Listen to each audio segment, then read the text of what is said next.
Aleluia! Glória a Deus. O Senhor é bom, queridos, o tempo todo. O tempo todo o Senhor é bom. Amém? Vamos orar ao Senhor. Pai querido, nós queremos te render graças por essa noite. Obrigado pela tua palavra, alcançando os nossos corações, alcançando as nossas vidas.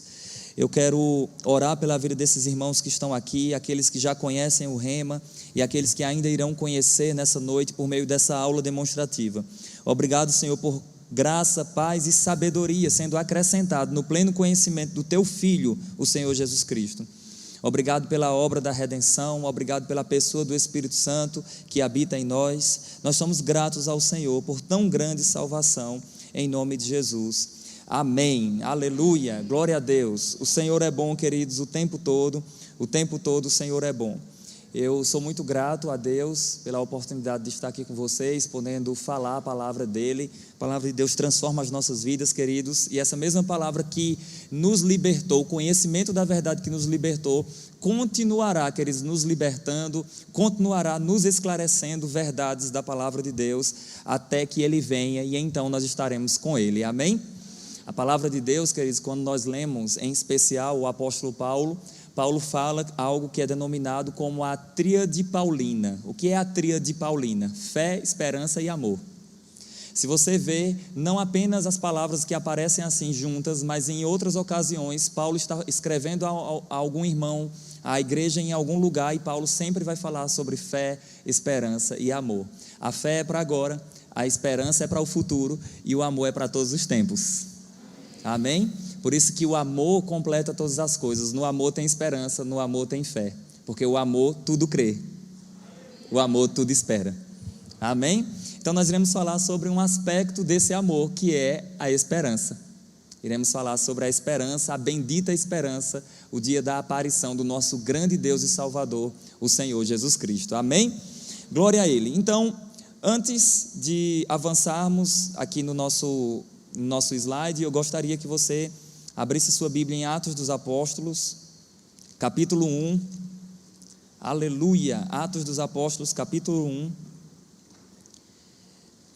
eu quero ler do verso 9 ao 11, Atos dos Apóstolos, capítulo 1, versículo 9 ao 11, aleluia, glória a Deus. Se você sair daqui hoje com a consciência de eternidade, eu cumpri minha missão, amém? Abra em Atos dos Apóstolos, capítulo 1, versículo 9 ao 11. Esse texto está dentro do contexto após a ressurreição de Cristo, e ele agora estava se despedindo dos seus discípulos e sendo assunto aos céus. Então, Atos, capítulo 1, versículo 9. Tudo bem? Diz a palavra do Senhor: ditas estas palavras, foi Jesus elevado às alturas à vista deles, e uma nuvem o encobriu dos seus olhos. E estando eles com os olhos fitos no céu, enquanto Jesus subia, eis que 2 varões vestidos de branco se puseram ao lado deles. E lhes disseram: varões galileus, por que estáis olhando para as alturas? Esse mesmo Jesus que dentre vós foi assunto aos céus, virá do modo como vistes subir. Aleluia, glória a Deus. Eu quero iniciar, queridos, aqui falando para você que não existe distância entre a cruz e o fim, entre o Calvário e as glórias futuras. Por que eu estou falando isso? Porque quando nós falamos de escatologia bíblica, a doutrina das últimas coisas, muitas pessoas pensam que é algo que não está associado à obra da redenção. Muitas pessoas pensam que é algo que não existe, é uma praticidade, mas isso não é verdade, queridos. Quando nós estudamos a mensagem do tempo do fim, nós entendemos que existe cruz na mensagem do tempo do fim. Nós cremos em uma escatologia bíblica que sangra, até porque o nosso Redentor foi para a cruz para dar cumprimento a profecias. A cruz é escatológica, amém? Diz as Escrituras, quando o homem pecou lá no Éden, Deus mesmo, em meio ao juízo, Deus disse assim: vai vir o descendente da mulher que vai pisar na cabeça da serpente. Em todo o Antigo Testamento, setas estavam apontando para o momento que esse Redentor seria sacrificado, ele seria morto e ele iria proporcionar para nós uma eterna redenção. Portanto, isso é muito importante para as nossas vidas. Não precisa você abrir, mas em Apocalipse, capítulo 4 e capítulo 5, João foi elevado aos céus ao ressoar de uma voz como de trombeta, e estando na sala do trono, ele viu 24 anciãos, 4 seres viventes, e em um determinado momento ele viu, e foi dito que por ele mesmo, que não havia nos céus, na terra, nem debaixo da terra, ninguém que fosse digno de abrir um livro e desatar os seus 7 selos. Então, um ancião disse para João: não chores, eis o Cordeiro, a raiz de Davi, que venceu para abrir o livro e desatar os seus 7 selos. Ou seja, a vitória de Cristo lá na cruz é essencial para o desencadeamento dos eventos futuros. É porque Ele morreu que nós cremos no amanhã. É porque Ele morreu e ressuscitou, queridos, que nós iremos ressuscitar também, caso venhamos a morrer. E se não morrermos, revestidos nós seremos. E subiremos para o encontro do Senhor nos ares. Vai ser um grande encontro, amém? Aleluia, glória a Deus. Então eu quero apresentar aqui no material didático, no nosso slide, eu quero apresentar algumas verdades aqui acerca da escatologia bíblica. Escatologia, você vê aí esse nome escatologia e você diz: o que é isso? Você pode passar para mim? Escatologia, pode passar mais um? Aleluia.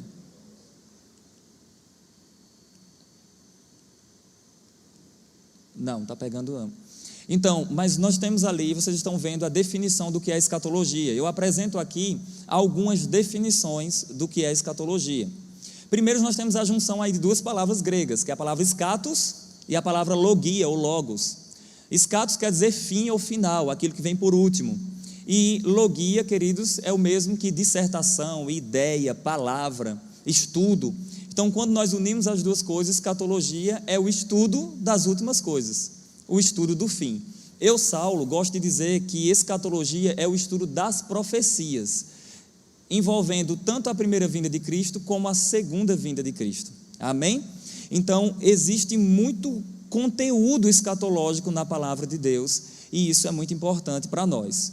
Eu fiz um estudo, queridos, quando eu estava pesquisando sobre esse tema, e nós temos um total de 1.845 referências bíblicas sobre o fim dos tempos, no Antigo e no Novo Testamento, queridos.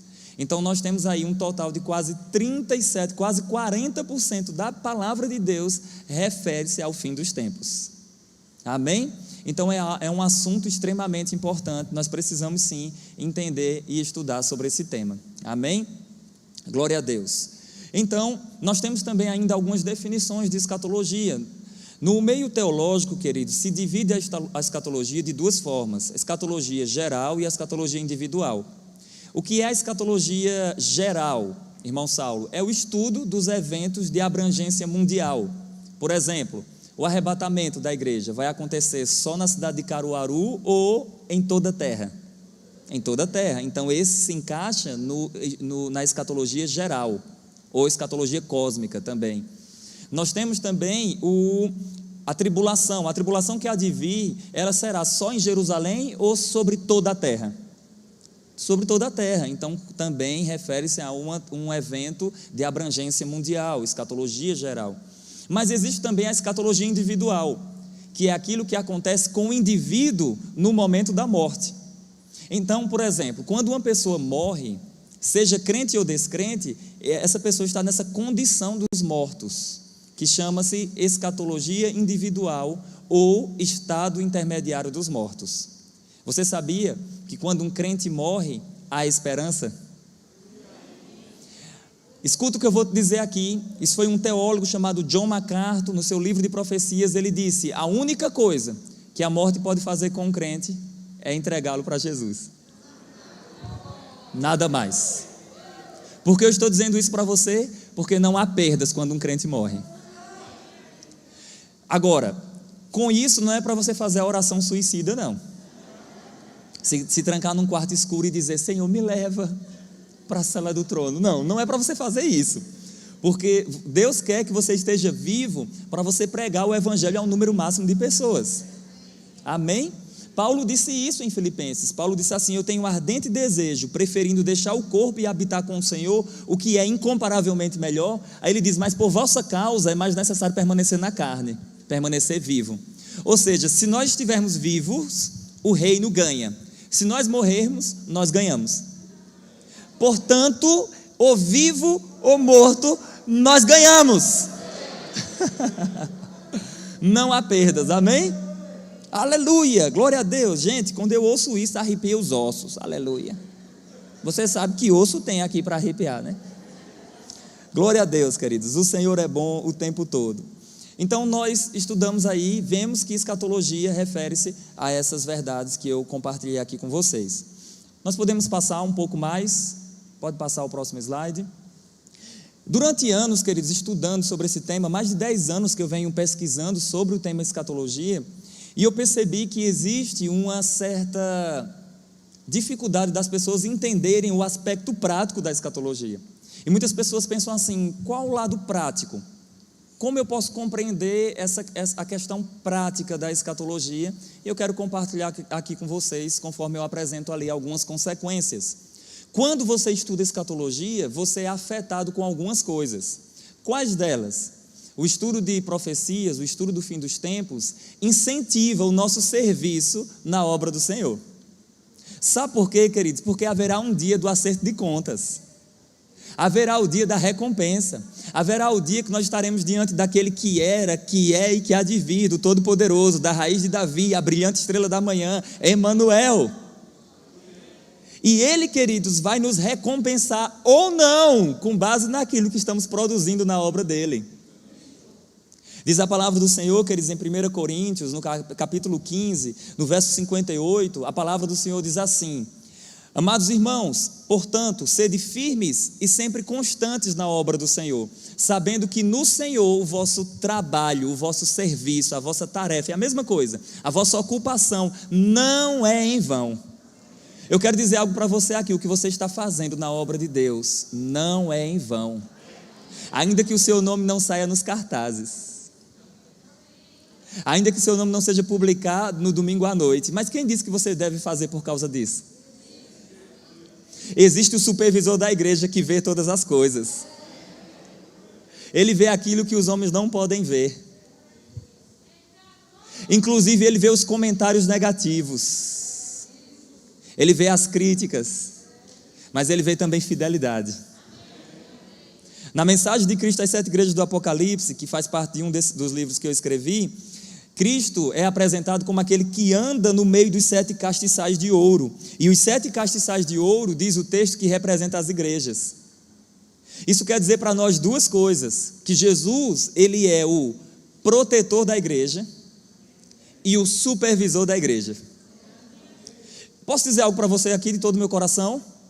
A igreja de Cristo é indestrutível.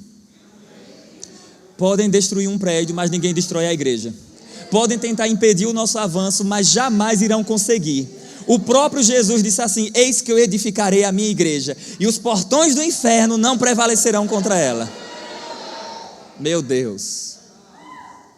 Quando Saulo pediu autorização às autoridades de Israel para perseguir os cristãos em Damasco, queridos, Damasco era uma cidade portuária que estava a 280 quilômetros de Jerusalém.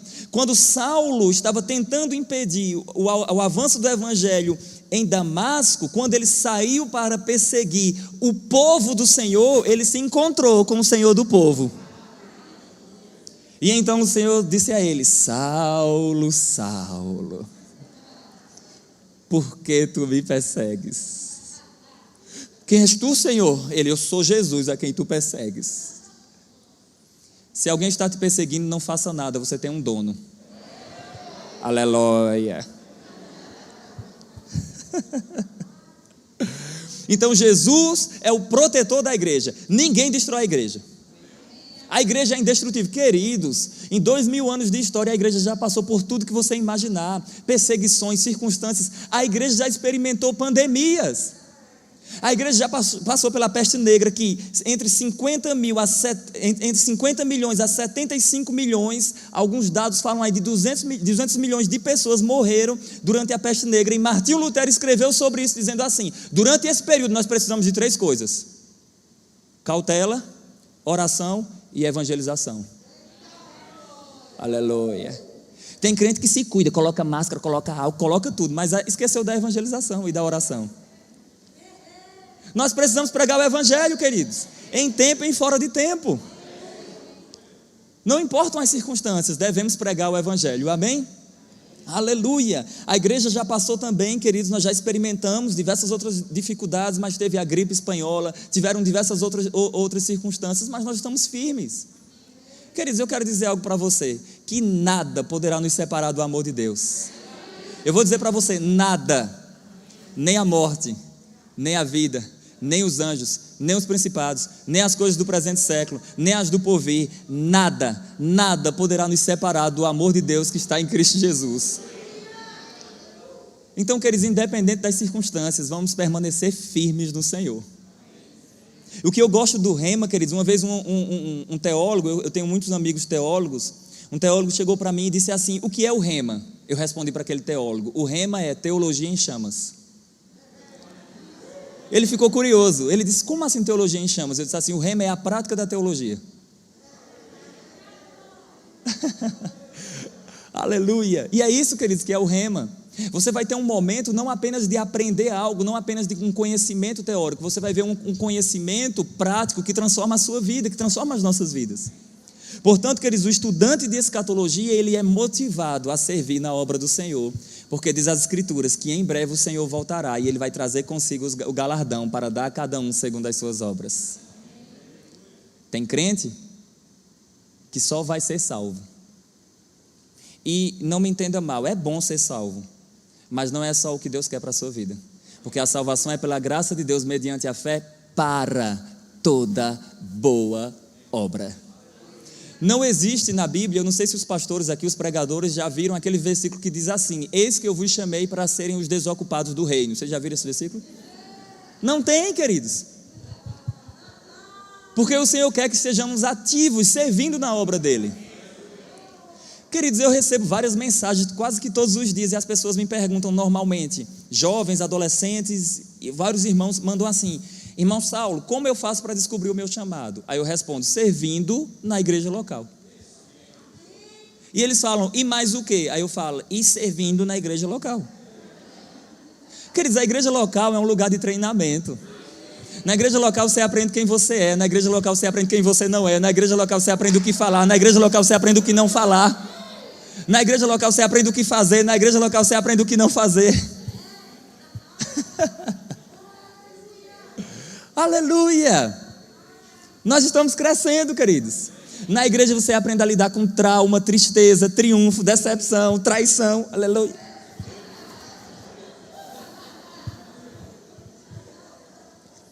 Mas é o lugar ideal, queridos, para a gente avançar.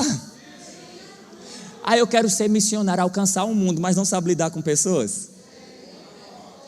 Gente como você. Aleluia. É maravilhoso para limpar banheiros, fazer faxinar banheiros e pintar paredes, mas é péssimo para lidar com gente. O reino de Deus lida com pessoas e não com paredes e banheiros. Nós limpamos tudo isso por causa de alguém, para alguém. Palavra de salvação. Está vendo que a escatologia tem algo prático, queridos? Porque incentiva o nosso serviço com fidelidade, com a intenção certa no nosso coração, porque um dia ele voltará e nós seremos recompensados, queridos. O Senhor não quer que você seja apenas salvo. Aleluia! A Bíblia fala sobre pessoas que não receberão galardão, e essas pessoas serão salvas como que pelo fogo. O que quer dizer salvo como que pelo fogo? É o purgatório, irmão Saulo? Não, não é purgatório, nós não cremos em purgatório. Não, na verdade não existe purgatório. Purgatório é uma doutrina que foi reconhecida depois pela igreja romana, mas nós não cremos. Amém, queridos? A Bíblia não fala de purgatório.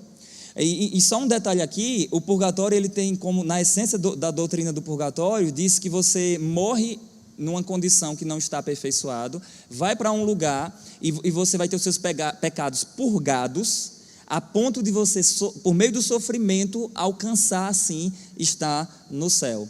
O problema dessa doutrina é que ela anula a obra de Cristo, porque Cristo já morreu por nós para nos purificar. Hoje nós não somos mais escravos do pecado. Hoje nós não somos mais escravos de nós mesmos, nós não somos mais escravos da culpa, nós somos escravos, servos da justiça. Amém? Aleluia! Uma outra consequência bíblica, está vendo que existe praticidade na escatologia? Uma outra consequência bíblica, a profecia, ela consola e transmite esperança para nós. Você pertence à luz, você é filho da luz, então o ensino sobre profecias traz esperança para nós. Paulo, ao finalizar a mensagem dele sobre a vida futura, Paulo diz assim em 1 Tessalonicenses 4,18, Paulo diz: consolai-vos uns aos outros com estas palavras. O problema é que muitos dos nossos pregadores e dos nossos mestres transmitiram uma escatologia de filme de terror, que nos assusta. A besta, a tribulação, 7 chifres, a marca da besta. Eu vi uma pessoa dizendo assim: a vacina é a marca da besta. Eu digo assim: é mesmo a vacina é a marca da besta? É. Eu digo assim: você já... olha, a marca da besta vai ser colocada na mão direita ou na testa dos adoradores da besta durante a tribulação. Você já recebeu uma vacina na testa? Então, queridos, não se preocupe com isso, que nós não aguardamos o anticristo, nós aguardamos o Cristo. Amém? Nós aguardamos o Senhor Jesus Cristo. Aleluia! Nele está a nossa esperança, nele está a nossa expectativa. Aleluia! Então transmitiram uma escatologia que parece que Paulo estava falando assim: atormentai-vos uns aos outros com essas palavras, quando na verdade é consolai-vos. A mensagem do tempo do fim, queridos, para nós que somos filhos da luz, deve trazer consolo, esperança, deve fazer o nosso coração palpitar mais forte, deve fazer os nossos olhos não resistirem. Aleluia! Porque, queridos, eu quero dizer algo para você: aqui é bom, mas lá é melhor. Pedro disse que nós somos peregrinos aqui, nós armamos as nossas tendas. Olha que tenda magra. Nós armamos as nossas tendas aqui, queridos, e em breve ele voltará e nós receberemos um edifício, uma casa de natureza espiritual, celestial, um corpo de glória. Gente, nós voaremos. Aleluia! Glória a Deus! Glória a Deus! Isso é maravilhoso, queridos. Então a escatologia compartilha, traz para nós essas verdades aqui. Tem diversas outras consequências, uma motivação para uma vida santa na presente era. Eu não sei se vocês lembram, eu sou jovem, mais ou menos, né? Já 31 anos, o negócio está sério agora, gente. Mas tudo bem. Eu lembro que há cerca de 10 anos, nós ouvíamos mais mensagens sobre o fim dos tempos, falávamos mais sobre isso, cantávamos o rei.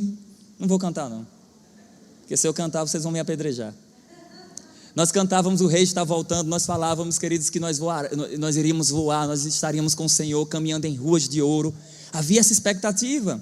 É lógico que existia um extremo também, de pessoas que falavam apenas de algo a ser desfrutado lá, mas nós cremos de algo a ser desfrutado aqui e melhor lá. Até porque Jesus ensinou que, na oração do Pai Nosso, que existe um clamor chamado: que venha o teu reino e seja feita a tua vontade aqui na terra como ela é feita no céu. Então você não receberá a eternidade, você já recebeu a eternidade ao nascer de novo. Nós temos a eternidade de Deus no nosso coração, queridos, nós temos a vida de Deus no nosso coração. Amém? Aleluia! Você pode passar, existem outras consequências, eu não vou pontuar todas. Pode passar o próximo slide. O próximo, sim, tudo bem. Então, durante esse tempo de estudo, queridos, eu percebi também que muitas pessoas têm uma certa dificuldade de entender a ordem dos eventos. E aqui eu fiz uma cronologia dos eventos do fim dos tempos, só para facilitar a nossa compreensão. Qual é o próximo evento que a Igreja de Cristo aguarda? Diga comigo: o arrebatamento da igreja. Então, eu não quero nem saber quem será o anticristo, não quero nem saber o que vai ser a marca da besta. Eu não preciso de marca da besta, eu tenho a marca do santo. Eu tenho a marca do Espírito Santo, eu tenho o selo do Espírito Santo. E o selo do Espírito Santo tem prazo de validade. Efésios fala que o prazo de validade é até o resgate da sua propriedade, para o louvor da sua glória. Então eu não estou... Gente, sério mesmo, eu não quero nem saber do que será a marca da besta, amém? Glória a Deus, Deus é bom. Depois haverá o tribunal de Cristo, vai ser esse julgamento da igreja, o dia do acerto de contas. Depois, bodas do Cordeiro, vai aí uma dica para as solteiras e os solteiros: se não casar aqui na terra, vai casar com Jesus. Amém? Há esperança, aleluia. Então, vai casar com Jesus, vai ter uma cerimônia simbólica de um casamento, queridos. Foi o próprio Jesus quem disse. Ele disse assim: na casa do meu pai há muitas moradas. Se não for assim, eu não teria dito: eu vou preparar lugar e virei uma outra vez e receberei vocês para mim, para que onde eu estou estejais vós também. Veja, Jesus não disse: eu vou voltar, pisar na terra e ficar com vocês. Não, eu vou voltar e vou receber vocês para mim. A igreja vai ser sugada, removida, retirada, arrebatada para o encontro do noivo. Aleluia! Eu não sei você, mas eu quero olhar no olhar de amor dele. Eu quero ver a face do meu rei. Fala sério, queridos, nós somos crentes, nós não louvamos o nome do Senhor em vão, nem dançamos coladinho, aleluia. Não fazemos nada disso, queridos, mas parece que está faltando algo, sim ou não? Mesmo você salvo, não, o que estava faltando era casar, aí casa, aí está faltando alguma coisa ainda.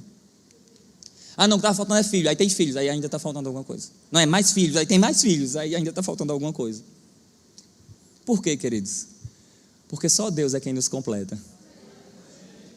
Paulo disse em 2 Coríntios capítulo 5, ali no verso 6 ao 8, Paulo diz assim: enquanto nós estamos no corpo, nós estamos ausentes do Senhor. Eu chamo isso de uma ausência temporária. Por mais que tenhamos Deus no nosso coração pela fé, mas ainda não é a plenitude. Eu não quero Ele apenas pela fé no meu coração, não, eu quero ver a sua face.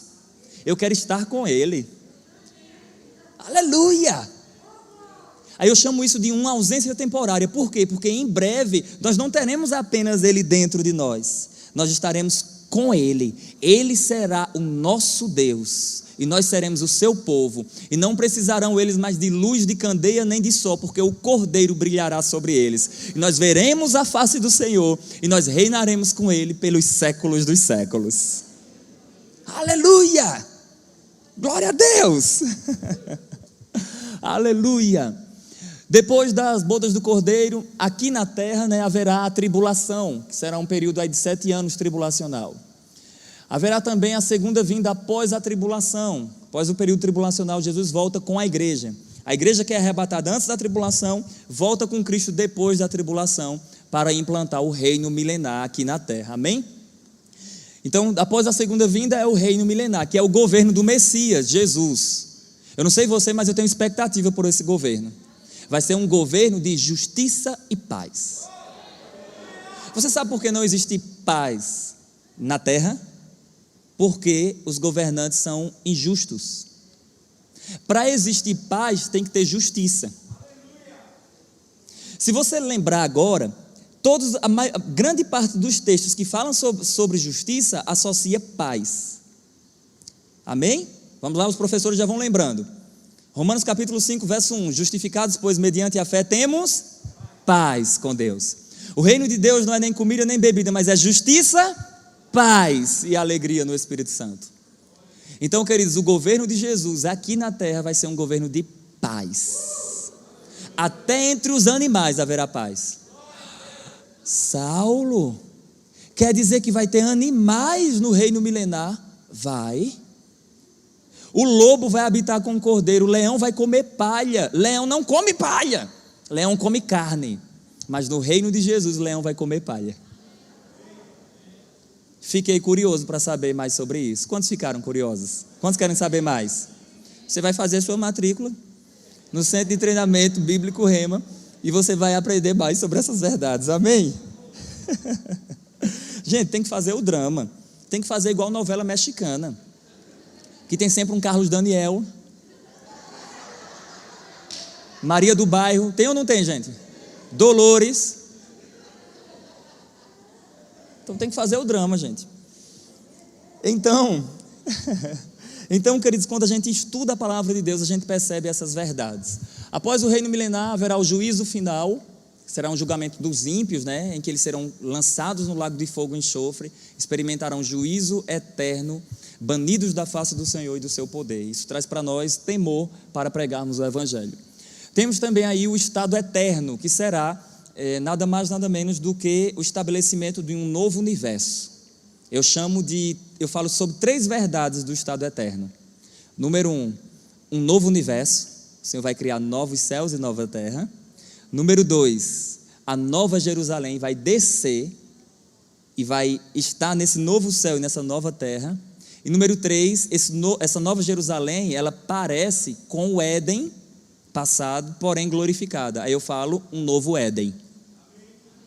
No Éden, um rio saía do trono de Deus e se transformava em 4 braços, 4 rios: Gion, Tigre, Eufrates e Pison. No Éden futuro, um rio sai do trono de Deus e corta a cidade. E a cidade é de ouro. No Éden passado, a árvore da vida estava lá. Na Nova Jerusalém, a árvore da vida estará lá. No Éden passado, Adão, se desobedecesse, morreria. Na Nova Jerusalém, nem possibilidade de morte existirá. No Éden passado, Adão tinha comunhão com Adão. Deus tinha comunhão com Adão. Na Nova Jerusalém, nós habitaremos com o Senhor, teremos comunhão com Ele pelos séculos dos séculos. O nosso fim é muito semelhante ao nosso início. Amém? Jânio, meu irmão, ele diz algo interessante, que a obra de Cristo, ela nos leva de volta para o Éden. Amém? Ela nos leva de volta para o Éden, e eu creio nisso. Aleluia! Vamos avançar mais um pouco, por favor, pode passar. Glória a Deus. Esse aqui é um gráfico, né, com os eventos futuros, mas pode passar, por favor. O arrebatamento da igreja. Eu fiz um poema, queridos, em que eu falo: estamos ante ao amanhecer de um encontro. Um encontro? Sim. Um encontro de amor, de esperança e alegria. O local eu sei, com quem também sei, mas quando? Não sei. Pode ser hoje, por que não agora? Maranata, que venha o meu rei. Se você trouxe algo para anotar, você pode colocar aí na sua agenda. Tem um encontro marcado. Local, pode colocar aí. Tem um encontro marcado. Coloca local, nuvens. Nas nuvens, temos um encontro marcado. Com quem? O Rei da Glória. Amém? Quando? Não sei. Pode ser hoje. Pode ser agora. Pode ser que eu nem termine essa ministração. Queridos, eu quero planejar minha agenda. Eu quero fazer minha agenda do ano. E de repente, o Senhor interromper minha agenda para se cumprir o plano perfeito. O plano dele, queridos, é o plano perfeito. Amém? Temos aí um encontro marcado. Saulo, eu sou solteira, posso marcar um encontro? Pode, está marcado. Com quem? Com o Senhor Jesus Cristo. Amém? Local, nuvens, com o Senhor Jesus Cristo e a qualquer momento. Amém? Glória a Deus. Então esteja sempre na expectativa do retorno dele. Queridos, vamos falar aí nos aproximar mais um pouco sobre a ideia do arrebatamento da igreja. Vamos para a 1 Tessalonicenses. Você pode passar o próximo slide, que eu trago aí algumas definições da palavra arrebatar, que quer dizer remover, retirar. E daí você pode deixar nesse slide mesmo, e eu quero me aproximar aqui na compreensão desse tema maravilhoso. Amém? Glória a Deus. Aleluia. 1 Tessalonicenses, capítulo 4. Eu quero ler, queridos, do verso 13 até o verso 18, tudo bem? Eu quero ler esses 5 versículos e nós veremos aqui verdades consoladoras. 1 Tessalonicenses 4, versículo 13 ao 18. Veremos aqui verdades consoladoras, a nossa bendita esperança, que é o dia do nosso encontro com o Senhor. Olha o que Paulo diz: não queremos, porém, irmãos, que sejais ignorantes com respeito aos que dormem, ou aos que já morreram, para não vos entristecerdes como os demais que não têm esperança. Aí ele diz: pois se cremos que Jesus morreu e ressuscitou, você crê que Jesus morreu e ressuscitou? Aí ele diz: assim também Deus, mediante Jesus, trará em sua companhia os que dormem. Ora, ainda vos declaramos por palavra do Senhor isto: nós, os vivos, os que ficarmos até a vinda do Senhor, de modo algum precederemos os que dormem. Porquanto o Senhor mesmo, dada a sua palavra de ordem, ouvida a voz do arcanjo, o ressoar da trombeta de Deus, descerá dos céus, e os mortos em Cristo ressuscitarão primeiro. Depois nós, os vivos, Os que ficarmos seremos arrebatados juntamente com eles entre as nuvens para o encontro do Senhor nos ares. E assim estaremos para sempre com o Senhor. Consolai-vos, pois, uns aos outros com estas palavras. Amém? Então eu quero chamar a sua atenção, eu vou me deter nesse texto aqui e nós iremos até o final nessa porção das Escrituras. Eu quero chamar a sua atenção aqui para essa ideia da nossa bendita esperança. Lá em Tito fala sobre a bendita esperança. Nós aguardamos, queridos, qual é a bendita esperança da igreja? A aparição do nosso grande Deus e Salvador Jesus Cristo. Amém? Essa é a esperança da igreja. Nós esperamos o Senhor, nós esperamos aquele que era e que é e que há de vir, nós esperamos o Todo-Poderoso, nós temos expectativas pelo nosso encontro com Ele, amém? Mas Paulo aqui, ele compartilha alguns detalhes sobre essa bendita esperança. E quais são os detalhes? Eu quero falar aqui com você sobre 3 verdades consoladoras. 3 verdades consoladoras, amém? 3 verdades nesse texto. Primeira verdade consoladora: os que são de Cristo têm esperança. Leia o texto, verso 13. Não queremos, porém, irmãos, diga eu sou irmão. Aí ele diz, que sejais ignorantes com respeito aos que já morreram, aos que dormem, para não vos entristecerdes como os demais que não têm esperança. Percebe que ele fala sobre 2 grupos de pessoas? Os irmãos que têm esperança e os que não têm esperança. Quantos aqui já foram em um velório de um ímpio? De uma pessoa não cristã? Você já foi? Já viu que é um desespero? Eles entendem a morte como o fim de todas as coisas. Eles falam, meu Deus, morreu e agora o que é que vai ser? Acabou tudo. Mas quantos já foram em um velório de um crente? Gente, o crente enxerga a morte diferente. O próprio Jesus, o Redentor, o Emanuel, Deus conosco, quando foi dito a ele acerca da morte de uma jovem, ele disse, ela não morreu, ela está dormindo.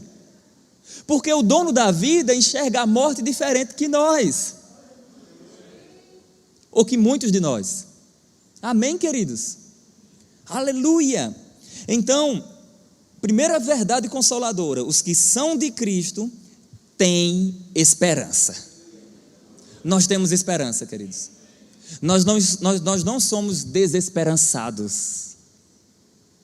E aqui isso é muito importante, queridos, a gente compreender, porque isso envolve essa ideia da nossa completude estando em Deus.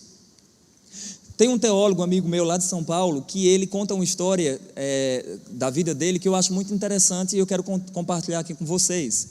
Esse teólogo, ele disse que quando ele era criança, o sonho dele era conhecer o Coliseu Romano, o Anfiteatro Flaviano, lá em Roma, o Coliseu Romano. E o sonho dele era conhecer o Coliseu. E daí ele disse que quando era criança ele não conseguia de forma nenhuma, não conseguia de maneira alguma conhecer esse local. Mas aí foi passando o tempo, conseguiu condições financeiras, e daí ele viajou para Roma, e chegando lá, ainda com mapas de papel, junto com um amigo dele, eles estavam procurando, e então ele olhou para o mapa, e quando ele ergueu os olhos, ele disse assim, nós estamos na frente do Coliseu. E ele disse, eu estou na frente da realização do meu sonho. E então ele disse que entrou no Coliseu. Hoje esse homem é um professor de história da igreja. Ele entrou no Coliseu. Ele disse assim, eu disse, eu estou no Coliseu, o meu sonho. Ele disse, eu caminhei ali no Coliseu. Ele disse assim, eu dormi nas cadeiras do Coliseu. E ele disse, passaram-se 3 horas, 4 horas, e eu não queria saber de Coliseu. O que eu queria era sair dali e me alimentar. E então ele usa essa história que ele experimentou para dizer assim, que os nossos maiores sonhos, quando realizados, nós experimentamos que ainda não nos completa. Porque só em Deus é que somos completos. Ah, o meu sonho é casar, casa, está faltando alguma coisa. Ah, o meu sonho é comprar um carro, compra, está faltando alguma coisa. O meu sonho é comprar uma casa, compra, está faltando alguma coisa. Sabe por quê, queridos? Escuta isso que eu vou falar para você. Porque em cada realização, prazer, objetos, coisas dessa vida, existe uma bolha com um eterno vazio, mostrando para nós que nós não seremos completos nessas coisas. Quando Adão pecou, ele se desconectou de Deus, ele se desligou de Deus. E agora, o último Adão, ou o segundo Adão, Jesus Cristo, o segundo homem, a Bíblia chama ele de segundo homem, último Adão. Jesus Cristo, ele nos conectou, nos reconectou ao Pai. E hoje nós temos comunhão com o Senhor. Mas em breve nós estaremos fisicamente, plenamente com o Senhor. Então saiba de uma coisa: as suas fontes estão em Deus. Ele é quem te completa, meu irmão. Ele é quem te completa, minha irmã. Então não busque as coisas dessa vida como se fossem te completar, porque quando você encontrar essas coisas, você vai perceber que ainda está faltando alguma coisa. Não precisa você abrir, queridos, a gente está fazendo aqui apenas uma demonstração, mas lá em Mateus capítulo 6, que é um texto muito conhecido, do verso 25 até o verso 33, que é o texto que fala: não andeis ansiosos quanto ao que é a vez de comer, de beber, de vestir. E aí ele vai falando algumas coisas ali, mas diz algo interessante a partir do verso 31, 32, que vosso Pai Celestial sabe que vocês necessitam de todas essas coisas. De quê? De comida, de bebida e de vestimento, ou seja, do suprimento necessário. Vosso Pai Celestial sabe que vocês precisam disso. Aí a Bíblia fala: os gentios é que buscam todas essas coisas. E segura aí. Quando eu vejo um crente buscando mais as coisas dessa vida do que o Senhor, do que ao Senhor, eu fico pensando: está agindo como gentio. Aleluia. Diminuiu os améns. Mas eu estou armado, queridos, que é um osso que tem aqui. E vocês não podem sair daqui, já sabem, né? Os diáconos ali, já fecharam tudo. Eu estou brincando, queridos. Mas veja se não é isso, queridos.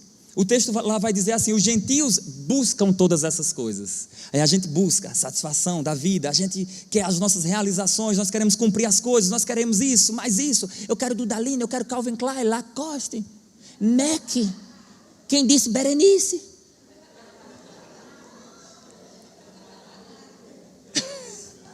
Isso é uma maquiagem, né? Maquiagem. Quero tudo isso. Aí quando consegue essas coisas, ainda não está pleno. Porque o crente não deve buscar todas essas coisas, porque essas coisas quem busca são os gentios. O crente deve buscar o reino de Deus e a sua justiça. E tudo isso é acrescentado.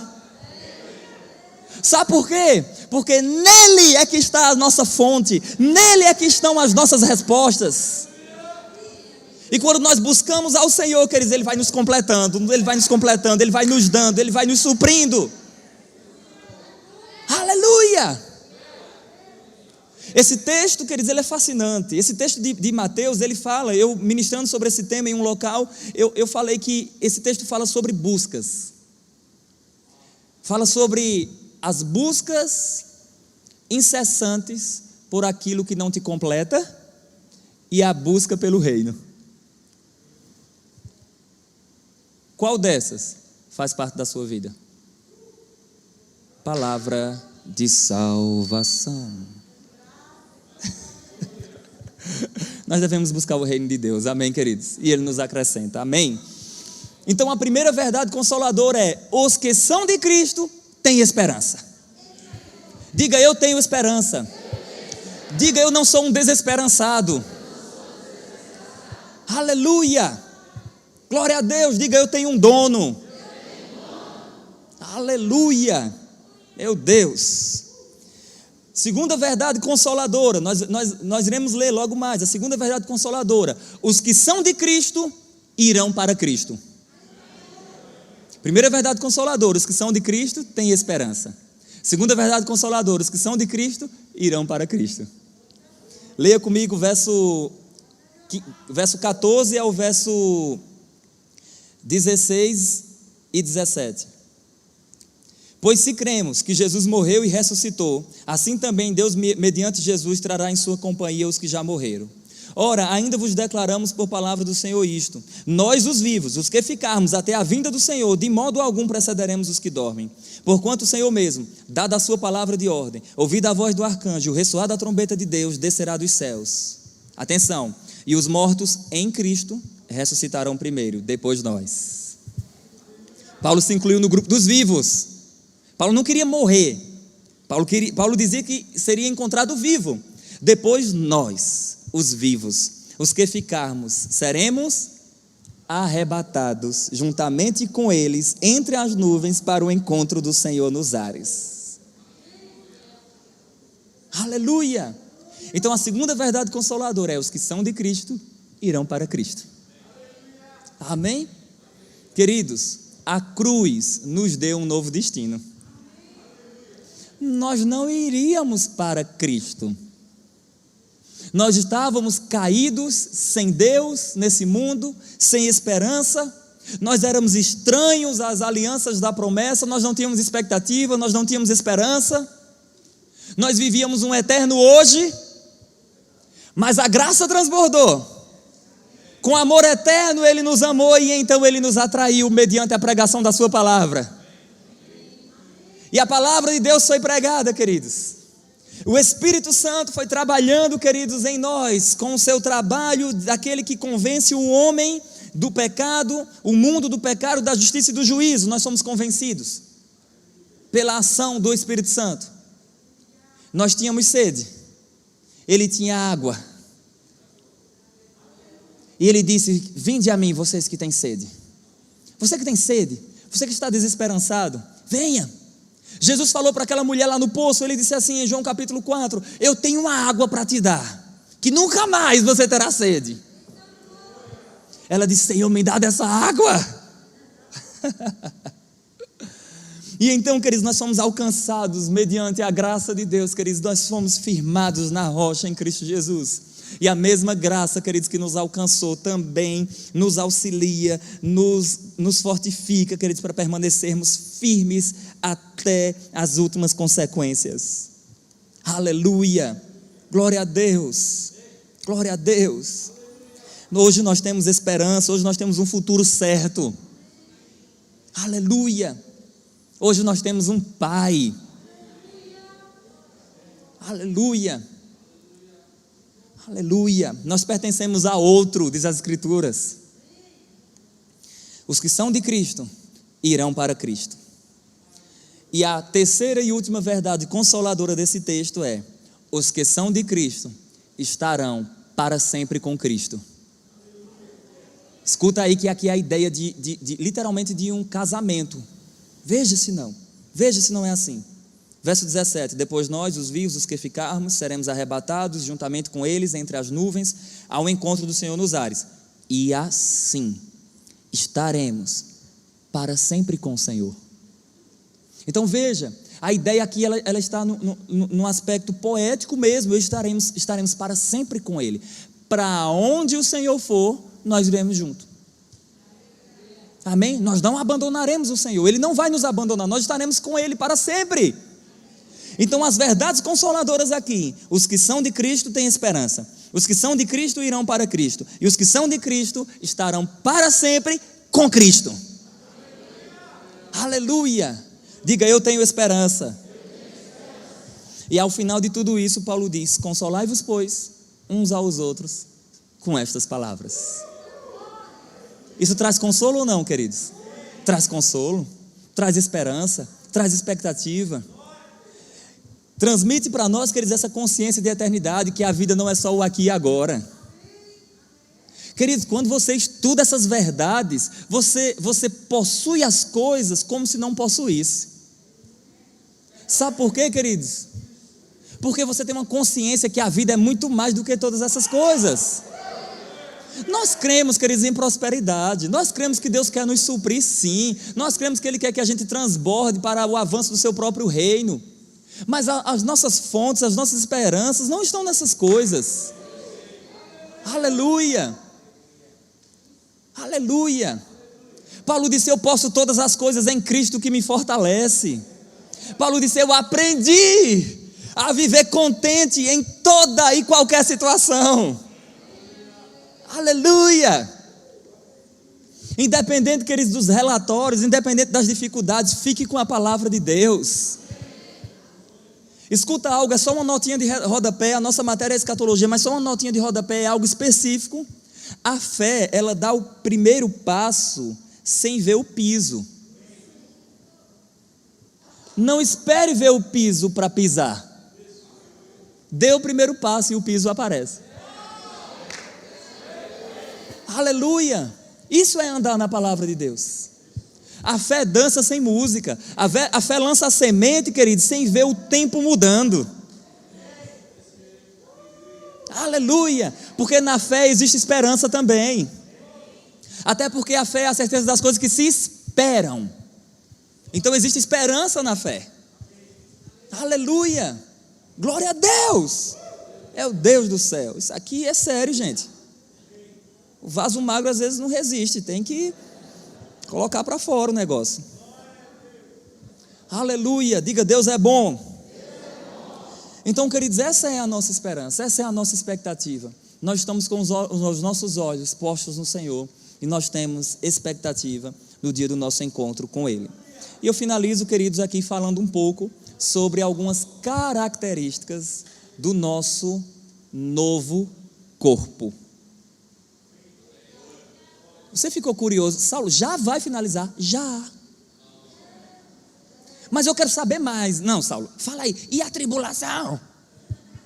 E o chip é marca da besta? Fala essas coisas aí, me explica isso. Você vai aprender tudo isso. Mas você vai precisar fazer sua matrícula. E tem um segredo aí para vocês. É segredo, por favor, não fala para a diretora. Tá certo? Mas o vaso amargo que vos fala estará por aqui ensinando. Aleluia. Segredo nosso, tudo bem? Combinado? Fala nada para ela. Aleluia. Glória a Deus. Saulo, como será o meu novo corpo que eu vou voar? Só vou ler um texto e a gente finaliza explicando algumas características desse novo corpo. Abra aí em Filipenses. Aleluia. Glória a Deus. Filipenses, capítulo 3, versículos 20 e 21. Filipenses 3, versículos 20 e 21.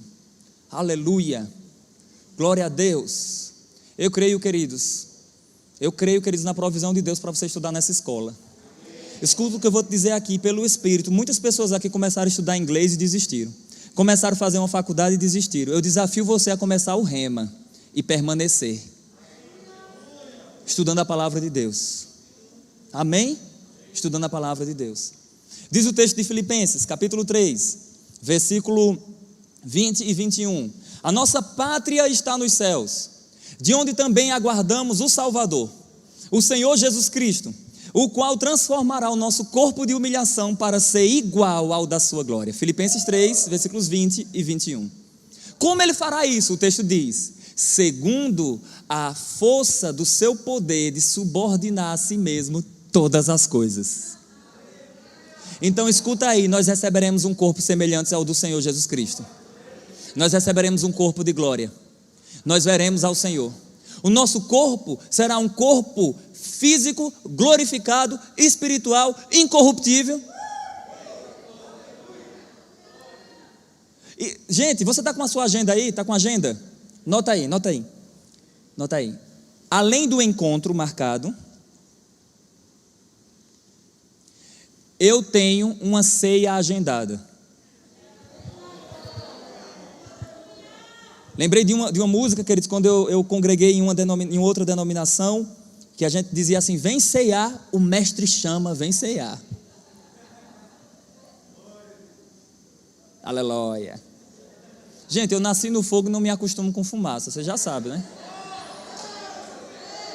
Aleluia. Então, queridos, temos uma ceia agendada. Qual é? Por que você está falando da ceia, Saulo? Porque Jesus, após a ressurreição, ele comeu. Comeu sim ou não? Comeu. E a Bíblia fala que nós iremos ceiar com o Senhor futuramente. Então isso quer dizer que esse novo corpo nosso será capaz de se alimentar. Quer dizer que vai ter fome? Não.